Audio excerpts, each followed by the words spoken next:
Welcome to एसपीएसडी point. स्वागत है आपका हमारे इस यूट्यूब चैनल एसपीएसडी पॉइंट में। मैं हूं सोनू और आप सभी दोस्तों का हार्दिक स्वागत है आपके अपने यूट्यूब चैनल एसपीएसडी पॉइंट पर। दोस्तों, आज की इस क्लास में हम बात करेंगे मैथमेटिकल फिजिक्स और न्यूटोनियन मैकेनिक्स पर, जिसमें हमारी आज की जो क्लास होगी वो होगी आपके मॉडल सॉल्व पेपर को लेकर के। आज हम मॉडल सॉल्व पेपर लेकर के आए हैं फिजिक्स का, ठीक है, जिसमें हम डिस्कस करेंगे very short answer type question, जो हिंदी और इंग्लिश यानी बाइलिंगुअल है, दोनों लैंग्वेज में आज हमारी क्लास में डिस्कशन होगा और जो प्रश्न उत्तर हैं वो दोनों लैंग्वेज में आपको प्रोवाइड हो जाएंगे। देखिए, इस क्लास का जो पीडीएफ है वो आपको टेलीग्राम चैनल पर बिल्कुल फ्री मिल जाएगा, ठीक है। तो टेलीग्राम ज्वाइन करने के लिए आप डिस्क्रिप्शन बॉक्स में इसका लिंक दिया गया है और उस लिंक के थ्रू आप ज्वाइन कर सकते हैं हमारा टेलीग्राम चैनल, जहां से आपको पीडीएफ प्राप्त हो जाएंगे क्लास का, ठीक है मेरे मित्रों। तो इतनी बात समझ में आ गई आपको। चलिए जल्दी से आप वीडियो को लाइक कर दीजिए, चैनल पर नए हैं अगर तो चैनल को जरूर सब्सक्राइब कर लीजिएगा, बेल आइकन को प्रेस करना ना भूलें ताकि क्लास का नोटिफिकेशन आप तक प्राप्त होता रहे और आप लाइव क्लास का आनंद उठा सकें। मेरे प्यारे मित्रों, आपका जो एग्ज़ाम है वो नज़दीक है और आपके एग्ज़ाम को मद्देनज़र रखते हुए आज हमने इस क्लास में very short answer type question answer को चुना है, जो आपके पूरे बुक का निचोड़ है, यानी कि पूरे पेपर का निचोड़ है। अगर आप ये क्लास पूरा कंप्लीटली देखते हैं तो आपका ये मानकर चलिए जो आपका 10 प्रश्न आना है, सेक्शन ए में जो आपके 10 प्रश्न आने हैं वो पूरी तरह से कंप्लीट हो जाएंगे और आपको उसमें 20 नंबर मिलना तय है, ठीक है। और आपका जो सेक्शन ए में जो प्रश्न होंगे वो 10 होंगे और प्रत्येक क्वेश्चन 2 नंबर का होगा। मेरे प्यारे दोस्तों, इसका आंसर आपको 50 वर्ड्स में लिखना है, ठीक है। इतनी बातें कन्फर्म हो गई। चलिए क्लास की तरफ बढ़ते हैं। ये क्लास जो है वो न्यू एजुकेशन पॉलिसी 2020 में जो आई है और अब लागू हो गई है आपके कॉलेज में, यूनिवर्सिटी में, तो उसके तहत आपके सेमेस्टर फर्स्ट की तैयारी कराई जा रही है आपके अपने यूट्यूब चैनल एसपीएसडी पॉइंट पर। यूट्यूब के क्लास का टाइमिंग, केमिस्ट्री की क्लास रोज़ रात 8 बजे होती है, फिजिक्स की क्लास रोज़ रात 9 बजे और बॉटनी की क्लास आपकी 6 बजे संचालित की जाती है। तो आप लोग लाइव क्लास आना ना भूलिए। मेरे प्यारे मित्रों, मॉडल पेपर के लिए सबसे इम्पॉर्टेंट बात, मैंने आपको फिजिक्स, मैथ, केमिस्ट्री और जूलॉजी और बॉटनी, इन सभी का मॉडल पेपर हमने आपको प्रोवाइड करा दिया है। आप लोग चैनल पर जाकर प्लेलिस्ट में सभी क्लास को देख लीजिए और उन प्रश्नों को तैयार कर लीजिएगा। मैंने मॉडल सॉल्व पेपर भी आपको दे दिया है, जो आपको पेपर मैंने मॉडल पेपर दिया था उसका सॉल्व पेपर भी मैंने करा दिया है, ठीक है। और साथ ही साथ केमिस्ट्री की जो इम्पॉर्टेंट टॉपिक थी, यानी कि आपके फर्स्ट चैप्टर की, उनको भी मैंने डिस्कस कर दिया है। तो आप लोग प्लेलिस्ट में जाकर वो वीडियो देख लीजिएगा। चलिए अब बात करते हैं आपके टॉपिक की, जिसमें आज हमारा डिस्कशन है very short answer type question पर। मोस्ट इम्पॉर्टेंट प्रश्न है और इसमें जो आपके मैथमेटिकल फिजिक्स है, जो आपका मैथमेटिकल फिजिक्स है, उसके कुछ प्रश्न हैं जिसके आंसर हमने नहीं करवाया है क्योंकि पीडीएफ बनाने में थोड़ा सा प्रॉब्लम हो रही थी। तो इसका सॉल्व पेपर मैं आपको बोर्ड पर करा दूंगा, ठीक है। इसका जो क्वेश्चन है वो मैं आपको करा दूंगा, लेकिन अगर आपके पास बुक है तो आप इन प्रश्नों को जरूर तैयार कर लीजिएगा, ठीक है। चलिए प्रश्न की तरफ बढ़ते हैं। देखिए, जो आपका पहला प्रश्न है वो पूछा गया है, explain the subtraction of vector, यानी कि वेक्टर के घटाव की विवेचना करना है आपको। मेरे प्यारे मित्रों, ये क्वेश्चन इंपॉर्टेंट है और आपके जो मैथमेटिकल फिजिक्स है उसका पहले चैप्टर का जो आपका वेक्टर कैलकुलस है उसका प्रश्न है और पूछा गया है कि वेक्टर के घटाव की विवेचना आपको करनी है, ठीक है। तो आपको बताना है शॉर्ट फॉर्म में, ठीक है। चलिए अगले प्रश्न की बात करते हैं। अगला प्रश्न है, explain the weightage product of vector. क्या बताया गया है? पूछा गया है आपसे कि explain the weightage product of vector, vector का बैज गुणनफल समझाइए। तो आपको वेक्टर का बैज गुणनफल आपको बताना है, ठीक है। वेक्टर का बैज गुणनफल जो होता है वो आपको बताना है इसमें, यानी कि क्रॉस वेक्टर और डॉट। देखिए, 2 क्लास फिजिक्स की हुई थी, डॉट क्रॉस प्रोडक्ट और 2 डायमेंशन ऑफ क्रॉस प्रोडक्ट और डॉट वेक्टर के बारे में जो क्लास हुई थी, तो आप वो वीडियो ज़रूर देख लीजिएगा, ठीक है। डॉट प्रोडक्ट का जो 2 डायमेंशनल का इन सब का क्लास हो चुका है फिजिक्स में, तो आप लोग वहाँ से देख लीजिएगा प्लेलिस्ट में जा करके, ठीक है मेरे प्यारे मित्रों। अब हम बात करते हैं जो आपका अगला टॉपिक है। देखिए मैं मैथ के जितने भी प्रश्न हैं अधिकांश प्रश्नों का आंसर नहीं करवाया हूँ, तो आप लोग के पास अगर बुक्स है तो आप लोग वहाँ से ये सारे प्रश्न कवर कर लीजिएगा, ठीक है। यह मॉडल सॉल्व पेपर में मैंने शायद प्रोवाइड किया है, तो वहाँ से आप देख लीजिए। 3 नंबर प्रश्न है प्रॉपर्टीज ऑफ वेक्टर। वेक्टर की प्रॉपर्टीज के बारे में आपको बताना है कि वेक्टर की प्रॉपर्टीज क्या होती हैं, ठीक है। अगला प्रश्न है आपका विस्थापन vector, what is displacement vector. ये काफ़ी इंपॉर्टेंट प्रश्न है। चौथे प्रश्न की बात की जाए तो ये अति महत्वपूर्ण है, ये अति महत्वपूर्ण प्रश्न है, ये वेरी मोस्ट इम्पॉर्टेंट क्वेश्चन है। इसको आप तैयार कर लीजिएगा मेरे प्यारे दोस्तों, इसको आप तैयार कर लीजिएगा और ये आपके एग्ज़ाम में पूछा जाएगा। विस्थापन वेक्टर आपके एग्ज़ाम में पूछा जाएगा, पूरी तरह से आप इसको कंप्लीट कर लीजिएगा। चलिए अब हम इसको आंसर को देखते हैं कि आखिर में विस्थापन वेक्टर क्या होता है। विस्थापन वेक्टर क्या होता है, तो विस्थापन वेक्टर क्या परिभाषा क्या होती है, तो the change in position vector of an object is known as displacement vector. The change in position vector of an object, यानी कोई भी ऑब्जेक्ट के अगर पोजीशन में चेंज आता है तो वो क्या कहलाता है, वो डिस्प्लेसमेंट वेक्टर कहलाता है। और the displacement of an object can be defined as the vector distance between the initial point and final point, ठीक है। यहाँ पर पॉइंट होना चाहिए, यहाँ पर थोड़ा सा मिस्टेक है पीपीटी में, इनिशियल पॉइंट और फाइनल पॉइंट, ठीक है। यानी कि जो ऑब्जेक्ट आपका होगा, कोई भी ऑब्जेक्ट है, उसका जो डिस्प्लेसमेंट वेक्टर आपको ज्ञात करना है, तो किस प्रकार से ज्ञात करेंगे। हिंदी में देखिए आप सबको प्रॉब्लम होती है क्योंकि आप लोग फर्स्ट ईयर में हैं, प्रथम सेमेस्टर है आपका, इंग्लिश में आपको दिक्कत होती है, तो इसलिए मैंने आज हिंदी और इंग्लिश दोनों में क्लास संचालित की गई है, ठीक है। जल्दी से आप लोग वीडियो को लाइक कर दीजिए मेरे प्यारे मित्रों, और क्लास कैसी लग रही है आप लोग कमेंट करके जरूर बताइएगा। चलिए, किसी वस्तु के स्थिति में परिवर्तन, देखिए कोई भी वस्तु है अगर उसकी स्थिति में जो परिवर्तन है उसका विस्थापन व्यक्त कहा जाता है। देखिए जो उसका विस्थापन है, किसी भी वस्तु में स्थिति में अगर परिवर्तन आता है तो उसको विस्थापन वेक्टर कहा जाता है। यहाँ पर वेक्टर होगा, ठीक है, यहाँ पर होगा वेक्टर, उसको विस्थापन वेक्टर कहा जाता है। अतः किसी वस्तु के विस्थापन को प्रारंभिक बिंदु तथा अंतिम बिंदु के बीच का फैक्टर, यहाँ पर होगा फैक्टर, दूरी के रूप में भी परिभाषित किया जा सकता है। विस्थापन वेक्टर की दिशा हमेशा प्रारंभिक बिंदु से अंतिम बिंदु तक होती है। इसका आंसर इसी प्रकार से लिखना है। तो देखिए इसमें 2 पॉइंट जो है वो मिस्टेक हैं और मैं उन प्रश्नों को आपको बता दूंगा, इसका पीपीटी में सुधार हो जाएगा और आपको बता दिया जाएगा, ठीक है मेरे प्यारे मित्रों। इस प्रश्न में थोड़ा सा मिस्टेक हो गया था, ठीक है, स्पेलिंग मिस्टेक है, तो आप लोग उसको ध्यान दे लीजिएगा और सही कर लीजिएगा। चलिए अब जो प्रश्न मिलेंगे आपको उसमें कोई दिक्कत नहीं है, ठीक है मेरे प्यारे मित्रों। तो अब प्रश्न जो है आपका जो 5वां प्रश्न है वो काफ़ी इंपॉर्टेंट है आपके लिए।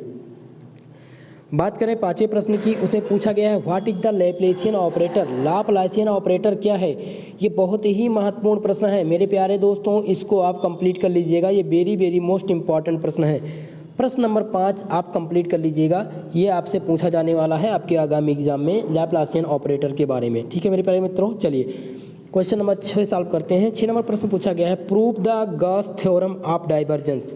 पूछा गया है कि गॉस प्रमेय क्या है, उसको लिखिए। Prove the Gauss theorem, Gauss theorem of divergence को आपको प्रूव करना है, ठीक है। केवल आपको उसको उसका स्टेट बताना है, उसको आपको क्या करना, प्रूव नहीं करना, उसका स्टेट केवल आप लोग को इसमें देना है, ठीक है। जब भी पूछा जाए Gauss theorem of divergence 1 number में यानी सेक्शन ए में, तो आप उसको उसके स्टेट को लिख देंगे और उसका जो प्रूव है वो आप लोग नहीं लिखेंगे, ठीक है। चलिए अगले प्रश्न की बात करते हैं। 7 नंबर प्रश्न दिया गया है give the introduction of tensor, जो काफ़ी इंपॉर्टेंट है, ये बहुत महत्वपूर्ण है, इसलिए इसका आंसर हमने आप लोग को बताया है। जो प्रश्न हमने छोड़ दिए हैं वो मैथमेटिकल कॉन्सेप्ट, आपके मैथमेटिकल फिजिक्स के क्वेश्चन थे, तो मैथमेटिकल कॉन्सेप्ट में जो आपका पीपीटी थी वो थोड़ा सा गड़बड़ बन रही थी, इसलिए मैंने नहीं सॉल्व कराया है। अगली वीडियो में वो मैं आपको सॉल्व दे दूंगा। चलिए अब बात करते हैं कि टेंसर क्या है आखिर में, ठीक है। इंग्लिश में समझने का प्रयास करेंगे और आप लोग कोशिश ये करिए कि इंग्लिश में ही स्टडी करिए। बीएससी में अगर इंग्लिश नहीं आती है आपको तो बिल्कुल भी आपके समझ में नहीं आना है। हिंदी आती है ठीक है, लेकिन आपको आंसर राइटिंग इंग्लिश में ही करना है, इसलिए इंग्लिश आप प्रिपेयर करिए मेरे प्यारे मित्रों, इंग्लिश आप प्रिपेयर करिए। चलिए अब हम बात कर रहे थे आपके प्रश्न की टेंसर के बारे में, टेंसर का परिचय, ठीक है। तो टेंसर क्या है? तो टेंसर जो है, we know that the physical quantity, we know that physical quantity can be divided into scalar and vector. मतलब जो फिजिकल क्वांटिटी है उसको हम दो फॉर्म में डिवाइड कर सकते हैं, scalar and vectors. The study of stress and strain, the study of stress and strain in the deformed body is a collection of 6 numericals. These numericals are regarded as the components of a single quantity known as the tensor. Physical quantities scalar are called the tensor of the rank. ठीक है, तो ये rank tensor के बारे में दिया गया है, इसको आपको रटना है। आपके पास समय अब नहीं है कि मैं आपको समझाते हुए चलूं, ठीक है। जो समझाने लायक, जैसे टेंसर के बारे में अगर मैं आपको बताऊं तो इसमें काफ़ी समय लगेगा, टाइम भी लगेगा, और कम से कम आपकी एक क्लास हो तब आपको समझ में आएगा टेंसर के बारे में, ठीक है। तो अगर आप जानते हैं तो अच्छी बात है, अगर नहीं जानते हैं तो इसको आप तैयार करिए, ठीक है। चलिए हिंदी में समझते हैं, हिंदी में आप लोग को बताते हैं। देखिए, हम जानते हैं कि भौतिकी में भौतिक राशियों में सदिश व अदिश में विभाजित किया जा सकता है। हम जानते हैं भौतिकी को, जो भौतिकी में जो राशियां हैं उनको दो भाग में विभाजित किया गया है, किसमें? सदिश और अदिश में। अन्य मात्राएं भी हैं और अन्य फैक्टर भी हैं जो वेक्टर से अधिक जटिल होते हैं, जो वेक्टर होता है उससे भी अधिक कठिन होते हैं। तो विकृति पिंड के प्रतिबल व विकृति का अध्ययन 6 अंकों का संग्रह होता है। विकृति के जो अध्ययन है उनके 6 अंकों का संग्रह होता है। इन अंकों को एकल राशि का घटक माना जाता है। इन जो अंक होते हैं, वो जो 6 अंक हैं आपके, उनको क्या माना जाता है? उनको एकल राशि माना जाता है, और इन्हीं को हम कहते हैं टेंसर। इन्हीं को क्या कहा जाता है? टेंसर कहा जाता है। इन्हीं को हम टेंसर के नाम से जानते हैं, ठीक है। तो टेंसर के बारे में थोड़ा सा जो इम्पोर्टेंट था वो मैंने आप लोग को दे दिया है, आप लोग कंप्लीट करिएगा। क्वेश्चन नंबर 8 की बात करते हैं। क्वेश्चन नंबर 8 आपसे पूछा गया है, describe the zero rank of the tensor. Zero rank tensor क्या है? टेंसर आप लोग रैंक टेंसर की पूछी जाती है, ठीक है। तो मैंने आपको इम्पॉर्टेंट जो दिया है जीरो रैंक, तो आप उसमें 1 नंबर और 2 इनको कंप्लीट कर लीजिएगा मेरे प्यारे मित्रों। जीरो रैंक ऑफ टेंसर बहुत ही इंपॉर्टेंट है, इसको आप कंप्लीट कर लीजिएगा। इस पीपीटी में जितने भी प्रश्न मैंने दिए हैं उसी में से आपके शॉर्ट आंसर में आना है, चाहे भी जिस यूनिवर्सिटी से आप रिलेटेड रखते हो, ठीक है मेरे प्यारे दोस्तों। तो आप सब में आना है, बिल्कुल परेशान मत रहिएगा, इनको आप तैयार करिए। अगला प्रश्न है, give the example of tensor of physics. भौतिकी में टेंसर का उदाहरण आपको देना है कि भौतिक विज्ञान में टेंसर का क्या महत्व है, उसका एग्जाम्पल आपको देना है, ठीक है। तो आप ये बताएंगे। क्वेश्चन नंबर 10 है, पूछा गया है what is strain tensor. What is strain tensor क्या है आपको बताना है। तो ये भी बहुत महत्वपूर्ण है, आप लोग कंप्लीट कर लीजिएगा। क्वेश्चन नंबर 10 की बात किया जाए, पूछा गया है Newton's third law of motion. Describe the Newton's third law of the motion. देखिए, ये प्रश्न जो है अगर इस प्रकार से आएगा तो आपके सेक्शन ए में आएगा। किस में आएगा? आपके सेक्शन ए में पूछा जाएगा। और जब आपके सेक्शन बी में यानी कि लघु उत्तरीय प्रश्न में पूछा जाएगा तो पूछा जाएगा describe the Newton's law of motion, यानी कि तीनों लॉ के बारे में तब पूछेगा। तब आपको उसके लिए 7.5 नंबर मिलेंगे और आपको 3 लॉ जो न्यूटन के 3 नियम हैं उनको परिभाषित करना होगा और उसका इक्वेशन देना होगा, ठीक है। तो इसका इक्वेशन भी कंप्लीट कर लीजिएगा, इक्वेशन भी आपसे पूछा जाता रहता है, ठीक है। चलिए अब क्वेश्चन नंबर 12 की बात करते हैं। द्रव्यमान केंद्र जो काफ़ी इम्पोर्टेंट है और काफ़ी बार ये पूछा भी जा चुका है, ठीक है। तो ये प्रश्न इम्पॉर्टेंट है, इसलिए आपको मैं सॉल्व करा देता हूँ। What is the centre of mass, यानी द्रव्यमान केंद्र क्या होता है। तो द्रव्यमान केंद्र क्या है? Every system has a point, every system has a point associated with whose motion characteristic of the motion of a system has the whole when the system move under the same external force the point is called center of mass। मेरे प्यारे मित्रों, इसको तैयार करना पड़ेगा, आप इसी को यहीं पर तैयार करिए क्योंकि आपसे एग्जाम में पूछा जाना है, ठीक है।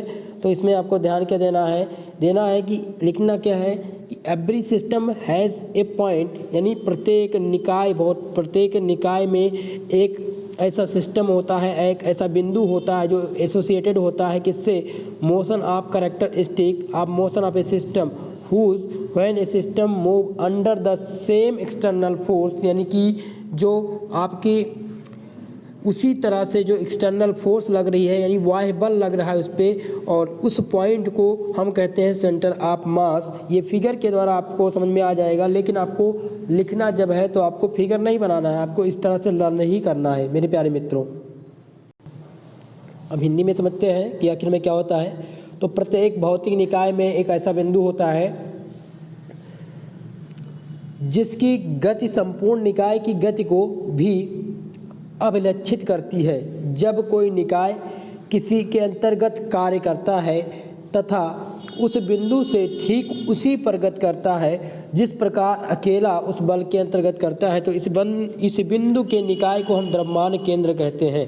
इस बिंदु के निकाय को हम द्रव्यमान केंद्र कहते हैं। मेरे प्यारे मित्रों, हम बात कर रहे थे सेंटर ऑफ मास की। तो सेंटर ऑफ मास में होता क्या है कि जब भौतिक विज्ञान में होता क्या है कि जब संपूर्ण कोई भी एक पिंड है और उसमें क्या होता है कि जो आप सेंटर ऑफ मास की बात होती है, द्रव्यमान केंद्र की बात होती है कि द्रव्यमान केंद्र क्या है, ठीक है। तो जब कोई एक ऐसा बिंदु है भौतिक निकाय में, कोई एक संपूर्ण पथ में गति करता है, कोई भी पिंड जो संपूर्ण पथ है और इसमें गति करता है, तो होता क्या है कि जो इस सर्किल है इसी में गति किस प्रकार से करता है कि कोई भी निकाय, कोई भी जिसमें बाह्य बल लगा है उसी के अंतर्गत वो एक्सटर्नल फोर्स के अंतर्गत गति करता है। तो उसके अंतर्गत गति करने पर जो बल उत्पन्न होता है, जो कार्य उत्पन्न होता है, उसके तहत जो उसका बिंदु होता है उसी को हम क्या कहते हैं, द्रव्यमान केंद्र कहते हैं। उसी को हम क्या कहते हैं, द्रव्यमान केंद्र कहते हैं। ठीक है मेरे प्यारे मित्रों, आपका अगला प्रश्न है 14 नंबर प्रश्न पूछा गया है, what is the Coriolis theorem. Coriolis theorem क्या है, ये काफ़ी इंपॉर्टेंट है, इसको आप लोग कंप्लीट कर लीजिएगा मेरे प्यारे मित्रों। अब बात करते हैं 15 नंबर प्रश्न की, जो डिफाइन पूछा गया, define the moment of inertia. ये नॉर्मल प्रश्न है और ये मैंने आप लोगों को बताया भी है। तो मोमेंट ऑफ इनर्शिया यानी जड़त्व आघूर्ण की परिभाषा क्या है वो मैंने आप लोगों को बता दी है, ठीक है। तो इसमें आप लोग को दिया गया, उसका आंसर आप लोग समझ लीजिएगा और लर्न कर लीजिएगा। चलिए अब हम अगले प्रश्न की बात करेंगे, क्योंकि जड़त्व आघूर्ण काफ़ी इंपॉर्टेंट नहीं है और ये नॉर्मल प्रश्न है, इसलिए आपके एग्जाम में पूछा भी जाने का संभावना है, इसलिए मैंने आपको आंसर दे दिया गया है और हिंदी और इंग्लिश में है, आप लोग समझ लीजिएगा। अगले प्रश्न की बात करते हैं, रोटेशनल एनर्जी की बात करते हैं, जो काफ़ी इंपॉर्टेंट हो जाती है आपके आने वाले एग्जाम में। पूछा गया what is the rotational energy. आखिर में रोटेशनल एनर्जी क्या होती है। तो रोटेशनल एनर्जी की बात की जाए तो energy of a particle, energy of the particle which is due to rotational motion, it is called the rotational kinetic energy of a particle. ये बता रहा है कि कोई भी एनर्जी यानी कोई भी गतिज ऊर्जा, रोटेशनल एनर्जी मतलब गतिज ऊर्जा क्या है। तो गतिज ऊर्जा किसी भी कण की वह ऊर्जा है, गतिज ऊर्जा किसी भी कण की वह ऊर्जा है जो उसमें घूर्णन गति के कारण उत्पन्न होती हो, जो उसमें घूर्णन गति के कारण उत्पन्न होती हो, उसे हम उस कण की गतिज ऊर्जा कहते हैं, रोटेशनल एनर्जी कहते हैं। इतनी बात समझ में आ गई। चलिए अगले प्रश्न की बात करते हैं, यंग मॉडुलस की। यंग प्रत्यास्था गुणांक की परिभाषा दीजिए, ये काफ़ी महत्वपूर्ण है और मैंने अगली यानी मॉडल पेपर जब मैंने दिया है मैंने वहाँ आपको सॉल्व भी कराया है यंग प्रत्यास्था गुणांक के बारे में, तो आप लोग वहाँ से ये सारी चीज़ें कवर कर लीजिए मेरे प्यारे मित्रों, इन प्रश्नों को आप वहाँ से कंप्लीट कर लीजिएगा। चलिए अब हम बात करते हैं अगले प्रश्न की। देखिए यंग मॉडल जो है वो पूछा गया है, it is the defined as the ratio of longitudinal stress to longitudinal strain in a body, that is the called Young modulus. ठीक है, तो इसको आप वहाँ से क्लियर कर लीजिएगा। चलिए अब हम बात करते हैं अगले प्रश्न की। सॉल्व पेपर मैंने आपको टेलीग्राम और व्हाट्सएप ग्रुप पर भी भेज दिया है। इस क्लास का मोटिव बस इतना ही है कि आप जो प्रश्न नहीं जानते हैं उनको मैं कंप्लीट करा दूं, जो मैंने पढ़ा दिया मैं उसको समझाने का प्रयास बिल्कुल नहीं करूँगा। ठीक है, वो आप लोग प्रीवियस वीडियो को देखकर कंप्लीट कर लीजिएगा। इसमें जो प्रश्न मैंने चुना है वो आपको तैयार करना है, उसका मैं PDF आपको प्रोवाइड कर रहा हूँ। ठीक है, चलिए 18 नंबर प्रश्न की बात करते हैं। पूछा गया है describe the Kepler's first law, Kepler का प्रथम नियम परिभाषित करना है। केपलर का प्रथम नियम क्या होता है आपको बताना है कि केपलर का प्रथम नियम क्या है। मेरे प्यारे मित्रों, केपलर का जो प्रथम नियम होता है उसको आप लोग कंप्लीट कर लीजिएगा और पूछा जाएगा केपलर्स लॉ के बारे में। अगला प्रश्न है क्वेश्चन नंबर 19 है define the Poisson ratio, Poisson निष्पत्ति को परिभाषित कीजिए। पॉइसन रेशियो को हिंदी में कहते हैं पॉइसन निष्पत्ति, और इसको आपको परिभाषित करना है, इसको आपको एक्सप्लेन करना है। तो ये मैंने नहीं बताया था, मैं आपको बता दूंगा, और ये काफ़ी इंपॉर्टेंट भी है आपके एग्जाम की दृष्टि से, और आप लोग इसको कंप्लीट करिए। इसका आंसर किस प्रकार से लिखेंगे, पॉइसन निष्पत्ति क्या होती है इसको परिभाषित करना है। आप लोग लिखेंगे when a force acting upon a body, when a force acting upon a body upon the elongational in one the direction, a concentration also occurs in the perpendicular, that is the lateral direction, the change in dimension along the direction of force per unit, the dimension is called longitudinal strain and this phenomenon is called Poisson ratio। ठीक है मेरे प्यारे मित्रों, जो Poisson ratio है वो क्या है कि जब कोई फोर्स जो है किसी भी पिंड पर कोई भी फोर्स लगाया जाता है किसी एक डायरेक्शन से, तो उसमें जो उसका डायरेक्शन होता है वो परपेंडिकुलर होगा उसके लेटरल डायरेक्शन के सापेक्ष में। ठीक है, किसके लेटरल डायरेक्शन के सापेक्ष में, और जो उसका चेंज होगा यानी जो उसमें चेंज प्रवर्तित होगा जब आप उसमें जो चेंज विस्थापित करेंगे वो dimension along the direction of force per unit dimension is called longitudinal strain, यानी कि वो लॉन्गिट्यूडनल स्ट्रेन कहलाएगा। जब उसका जो परिवर्तन होगा, वेग में परिवर्तन आएगा, तो वो क्या कहलाएगा, जो डायरेक्शन की दिशा है यानी डायरेक्शन जो है दिशा है वो जब चेंज होगी तो वो लॉन्गिट्यूडनल स्ट्रेन के रूप में चेंज होगी। और ये जो पूरा प्रोसेस है वो क्या कहलाता है, पॉइसन रेशियो कहलाता है, पॉइसन निष्पत्ति कहलाता है। ठीक है, अब बात करते हैं, अगला प्रश्न है व्हाट इज द रेड्यूसन मास, समानीत द्रव्यमान क्या है। समानीत द्रव्यमान के बारे में आपको बताना है, समानीत द्रव्यमान क्या होता है इसको आप तैयार करिएगा। ठीक है, और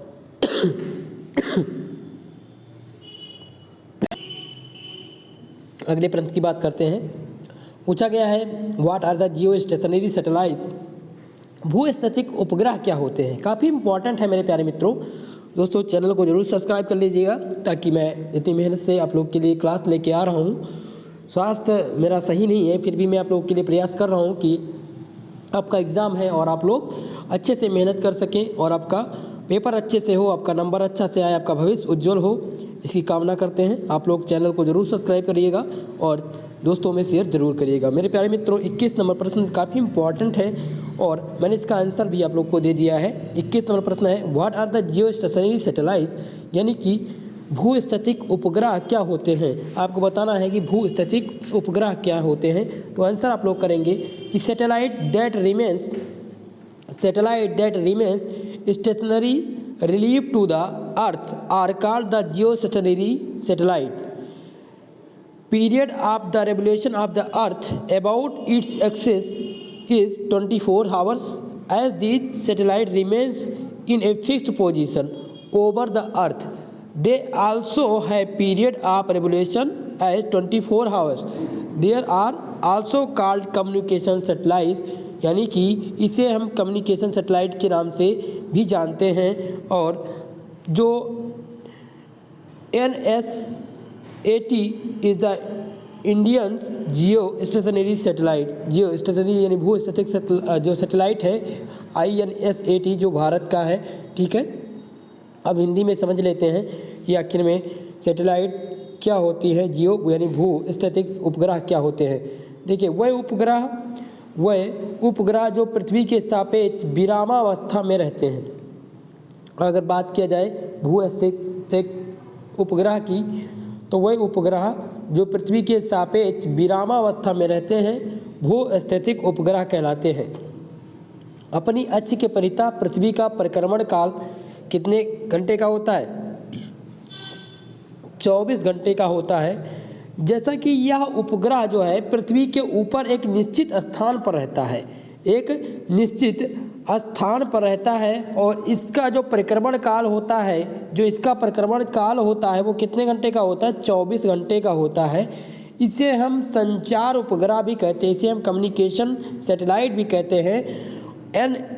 INSAT भारत का एक भू-स्थैतिक उपग्रह है। मेरे प्यारे मित्रों, इतनी बात से आपका जियो सैटेलाइट यानी भू-स्थैतिक उपग्रह कंप्लीट हो गया होगा, आपको लर्न हो गया होगा।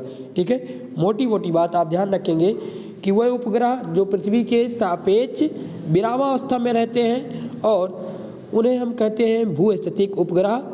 भू-स्थैतिक उपग्रह का जो परिक्रमण काल होता है वो 24 घंटे का होता है, 24 घंटे का होता है। इन्हें हम संचार उपग्रह भी कहते हैं, इन्हें हम संचार उपग्रह भी कहते हैं। और बात करें INSAT, ये भारत का एक भू-स्थैतिक उपग्रह है। मेरे प्यारे मित्रों, इतनी बात समझ में आ गई। चलिए अगले प्रश्न की बात करते हैं। अगला प्रश्न है define the simple harmonic motion. सरल आवर्त गति क्या है? सरल आवर्त गति को डिफाइन करना है, तो इसका आंसर हो जाएगा it is the defined as the motion of an oscillating particle. It is the defined as the motion of an oscillating particle moving back the further about an equilibrium position under the influence of restoring force which is directly proportional to displacement but opposite to the direction. The particle is called simple harmonic motion या simple harmonic oscillator। यानी सरल आवर्त गति क्या है, इसके बारे में हमने डिस्कस किया। हिंदी में समझते हैं कि सरल आवर्त गति क्या है। किसी कण की आवर्त गति जो किसी साम्यावस्था के इधर उधर एक ऐसे प्रणयन के अधीन हो जाती है जिसका परिणाम विस्थापन से अनुक्रमानुपाती होता है तथा बल की दिशा में सदैव विस्थापन की दिशा में विपरीत है। बल की दिशा और विस्थापन की दिशा में वो सदैव विपरीत होता है, सरल आवर्त गति कहलाता है, सिंपल हार्मोनिक मोशन कहलाता है। मेरे प्यारे मित्रों, इतनी बात समझ में आ गई आपके। चलिए 23 नंबर प्रश्न की बात करते हैं। 23 नंबर प्रश्न में पूछा गया है what is the oscillatory motion. दोलनी गति क्या है, ये आप लोग कंप्लीट कर लीजिएगा दोलनी गति के बारे में। ठीक है मेरे प्यारे मित्रों, इसको आप लोग कंप्लीट कर लीजिएगा कि दोलनी गति क्या होता है। आप लोग क्लास में चैट ज़्यादा करते हैं और आप लोग क्लास में डिस्टर्ब भी होते हैं, आप लोग की वजह से क्लास में डिस्टर्बेंस होती है। प्लीज़ आप लोग चैट मत करिए, क्लास पर ध्यान दीजिए। आपका पेपर नज़दीक है बेटा और आप लोग ध्यान दीजिए इन सभी क्वेश्चनों पर। इन क्वेश्चनों को नोट करके PDF आपको जैसे ही प्रोवाइड होता है आप लोग इन प्रश्नों को आप लोग कॉपी में लिख करके तैयार करिए। आपको जल्द ही अगली क्लास में मैं आपको बताऊंगा कि आपको कॉपी कैसे लिखनी है, कॉपी राइटिंग किस प्रकार से करनी है और आंसर किस प्रकार से आपको पेपर में लिखना है। इन सब पर मैं विस्तृत चर्चा करने वाला हूं। ठीक है मेरे प्यारे मित्रों, चैनल को सब्सक्राइब जरूर करिएगा। चलिए अब बात करते हैं 24 नंबर प्रश्न की, जो काफ़ी इंपॉर्टेंट है और इस बार आपके एग्जाम में पूछा जाना है। पूछा गया है what is the Lissajous figure.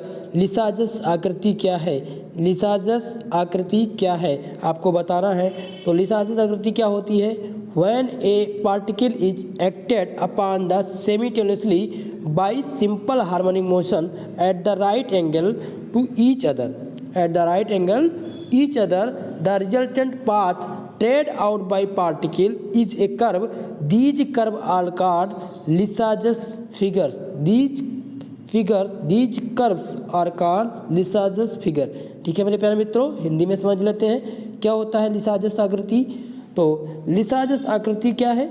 जब किसी कण पर एक दूसरे के लंबवत दो सरल आवर्त गतियां एक साथ कार्यरत हों तो कण द्वारा जो अनुरेखित परिणामी पथ होता है उस पथ का एक वक्र होता है। इन वक्रों को हम लिसाजस आकृतियां कहते हैं। वक्र की आकृतियां गतियों की आवृत्ति, आयाम तथा कालांतर पर निर्भर करती है। मेरे प्यारे मित्र, आपका अगला प्रश्न है what do you mean by quality factor. गुणता गुणांक से आप क्या समझते हैं? काफ़ी इंपॉर्टेंट प्रश्न है ये। गुणता गुणांक से आप क्या समझते हैं? काफ़ी इंपॉर्टेंट प्रश्न है और इनको आप कंप्लीट करिएगा। क्वालिटी फैक्टर, क्वालिटी फैक्टर को हम Q से, कैपिटल Q से डिनोट करते हैं। किससे? कैपिटल Q से डिनोट करते हैं। तो quality factor of an oscillator measure the rate at which energy decay it is defined as 2n times the ratio of the energy stored in system to the energy lost per period, that is the called quality factor। यही quality factor कहलाता है। तो quality factor को हम capital Q से denote करते हैं। हम बात करते हैं हिंदी में, तो गुणता गुणांक किसी भी दोलित्र का, गुणता गुणांक जो है वो किसी दोलित्र का गुणता कारक Q ऊर्जा क्षय की दर को मापता है। गुणता यानी कि क्वालिटी फैक्टर ऊर्जा क्षय की दर को मापता है।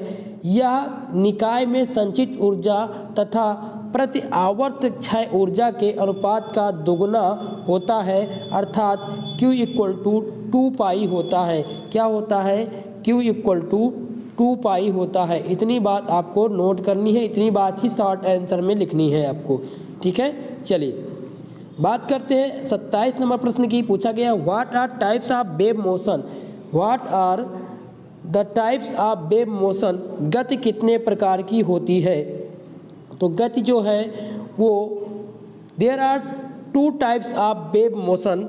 वेव मोशन यानी कि तरंग गति कितने प्रकार की होती है। तो तरंग गति 2 प्रकार की होती है, एक होती है ट्रांसवर्स और होती है एक लॉन्गिट्यूडिनल। यानी कि तरंग गति 2 प्रकार की होती है, एक होती है अनुप्रस्थ और एक होती है अनुदैर्ध्य। अब हम बात करते हैं कि अनुप्रस्थ क्या होती है और अनुदैर्ध्य क्या होती है। तो ट्रांसवर्स वेव क्या होती है, ट्रांसवर्स में मोशन क्या होता है। In this type waves motion the particle of the medium vibrate at right angle to the direction of propagation the wave light, these light waves are transverse wave।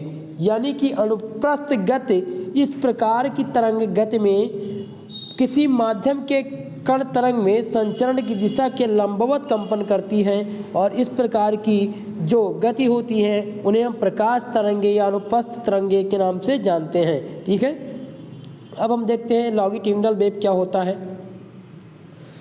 तो इस प्रकार की गति में यानी कि in this type wave motion particle of the medium vibrate along the direction of propagation of the wave, sound wave or longitudinal wave।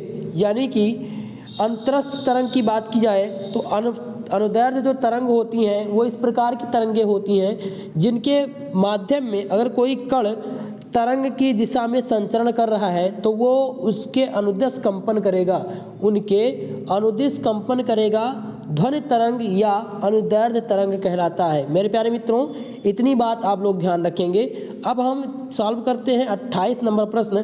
पूछा गया है डिफाइन द एनर्जी फ्लक्स और एनर्जी करंट, ऊर्जा फ्लक्स और ऊर्जा धारा को परिभाषित कीजिए। डिफाइन आपको करना है कि ऊर्जा धारा क्या होती है और ऊर्जा फ्लक्स क्या होता है। तो बात करेंगे आंसर किस प्रकार से आप लिखेंगे energy flux of the energy current, heading डालेंगे, उसके बाद लिखेंगे the rate of transmission of energy, the rate of transmission of the energy across unit area of the wave front is called the energy flux और energy current। यानी कि जब ऊर्जा flux या ऊर्जा धारा, अगर हम बात कर रहे हैं ऊर्जा फ्लक्स या ऊर्जा धारा की, तो किसी भी तारग्राग के एकांक क्षेत्रफल से, किसी भी तारग्राग के एकांक क्षेत्रफल से जो प्रेषित ऊर्जा की दर होती है, उसे हम ऊर्जा फ्लक्स या ऊर्जा धारा कहते हैं। मेरे प्यारे मित्रों, इतनी बात समझ में आ गई। चलिए अगले प्रश्न की बात करते हैं। वीडियो को लाइक जरूर करिएगा, चैनल को सब्सक्राइब करिएगा मेरे प्यारे दोस्तों।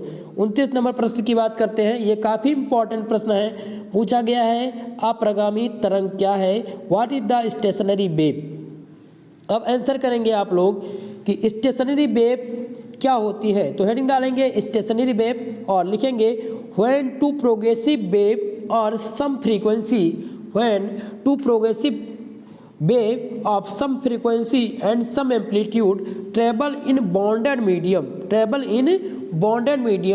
with same speed in opposite direction along the same stress line there are the superposition result in a new type of wave which is appears stationary in the medium. These wave are called stationary wave. यहाँ बात हो रही है कि जब कोई दो progressive wave same frequency के हों और सेम एम्पलीट्यूड के हों और वो एक ही दिशा में बॉन्डेड यानी बॉन्डेड मीडियम में ट्रेवल कर रहे हों सेम स्पीड के साथ, लेकिन उनका जो डायरेक्शन है वो उल्टा है, वो एक दूसरे के विपरीत है, तब क्या होगा कि डायरेक्शन जो सेम होगी उसकी डायरेक्शन जो है वो तो अपोजिट है, उनकी स्पीड जो है अपोजिट डायरेक्शन में है, लेकिन उनका जो सुपरपोजिशन रिजल्ट होगा वो न्यू वेव यानी कि न्यू प्रकार की वेव जो है इसमें उत्पन्न होगी और इस प्रकार की वेव को हम स्टेशनरी वेव कहते हैं। अब बात करते हैं अप्रगामी तरंग के बारे में। हिंदी में आप लोग समझ लीजिए कि आखिर में अप्रगामी तरंगें क्या होती हैं मेरे प्यारे मित्रों। चलिए अब हम अप्रगामी तरंगों को समझ लेते हैं हिंदी में। हिंदी में क्या होती हैं, तो जब किसी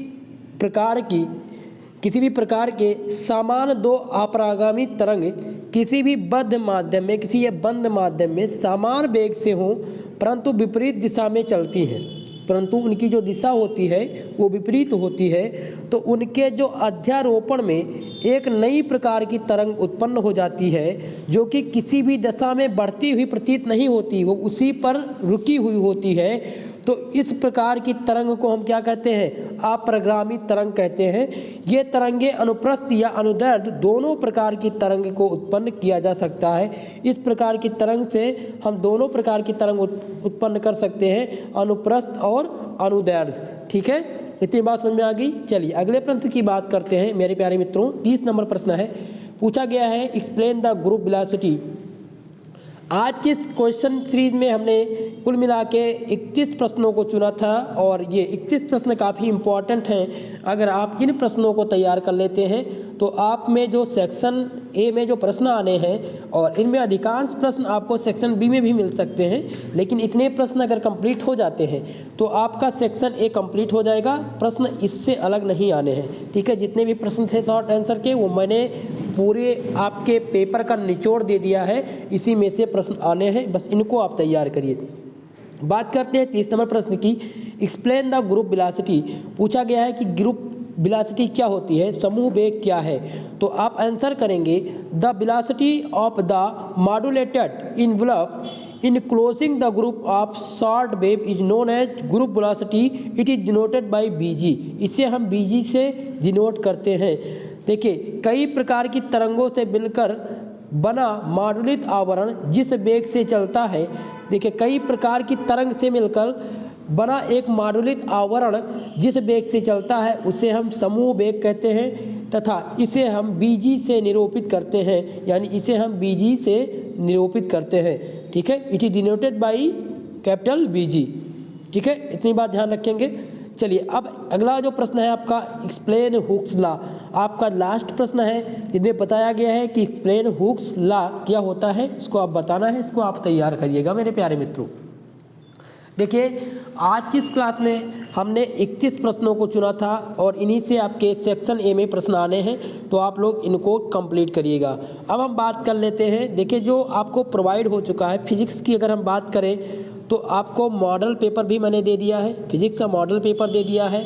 दूसरी बात, मैंने आपको सॉल्व पेपर भी करा दिया है और आज की क्लास में मैंने very short answer type question का भी कंप्लीट कर दिया है सॉल्यूशन के साथ साथ। तो आप लोग इन प्रश्नों को ज़रूर तैयार करिए। अगली क्लास में हम बात करेंगे लॉन्ग आंसर टाइप क्वेश्चन पर, हम बात करेंगे लॉन्ग आंसर टाइप क्वेश्चन पर।